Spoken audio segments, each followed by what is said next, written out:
Hello കൂട്ടുകാരെ, അപ്പം നമ്മുടെ ഫ്രണ്ട്സിന് കുഞ്ഞു കൂട്ടുകാർക്കൊക്കെ നമുക്ക് ഗിഫ്റ്റ് കൊടുക്കാൻ പറ്റിയ ഒരു ഗിഫ്റ്റ് ബോക്സിൻ്റെ ഒരു ഐഡിയാസാണ് ഞാൻ ഈ പറയുന്നത് കേട്ടോ. അപ്പോൾ ആദ്യം തന്നെ ഏതാണ്ട് ഈ അളവിൽ നമുക്ക് കാർഡ്ബോർഡ്സ് ഒന്ന് കട്ട് ചെയ്തെടുക്കണം. ആ അളവെന്ന് പറയുന്നത് നിങ്ങളുടെ ഇഷ്ടമുള്ള വലുപ്പത്തിനനുസരിച്ച് എടുക്കാം കേട്ടോ. അപ്പോൾ അങ്ങനെ നമ്മൾ കട്ട് ചെയ്തെടുത്തിട്ടുണ്ട്. ഏതാണ്ട് നമ്മുടെ ബോക്സ് റെഡി ആയിട്ടുണ്ട്. ഇനി അതിന് അടപ്പാണ്. അപ്പം ആ എടുത്തേക്കുന്ന അളവിൻ്റെ ഒരു ഇഞ്ച് അല്ല 1 സെൻറ്റിമീറ്റർ ഒന്ന് കൂട്ടി വേണം നമ്മൾ അടപ്പിന് വേണ്ടി എടുക്കാൻ. അങ്ങനെ തന്നെ ഞാൻ പെയിൻറ്റ് ചെയ്തെടുത്തിട്ടുണ്ട്. അപ്പോൾ ഇഷ്ടമുള്ള പെയിൻറ്റ് നിങ്ങൾക്ക് കൊടുക്കാം. അപ്പം ഞാനൊരു പീസ് കേക്ക് പോലെയാണ് ഇത് ഫീൽ ചെയ്യാൻ വേണ്ടി അങ്ങനെയാണ് ഞാനിത് എടുത്തിരിക്കുന്നത്.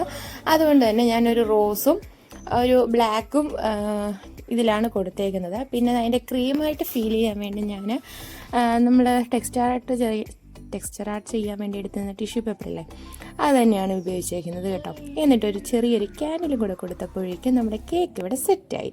അപ്പോൾ ഇനി ഇതിങ്ങനെ യൂസ് ചെയ്യുന്നതെന്നും കൂടെ നമുക്കൊന്ന് നോക്കാം. ഒന്നാണ്ടേ ഇതിൻ്റെ ഇടയിൽ കൂടെ ഒരു കുഞ്ഞ് കൈയൊക്കെ കാണുന്നുണ്ടല്ലേ, എൻ്റെ കുഞ്ഞാണ്.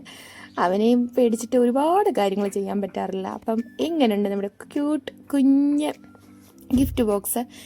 അപ്പോൾ ഒരു മോളുടെ പേര് പറയാൻ പറഞ്ഞു. അപ്പം ഷിഫ കാണുന്നുണ്ടെങ്കിൽ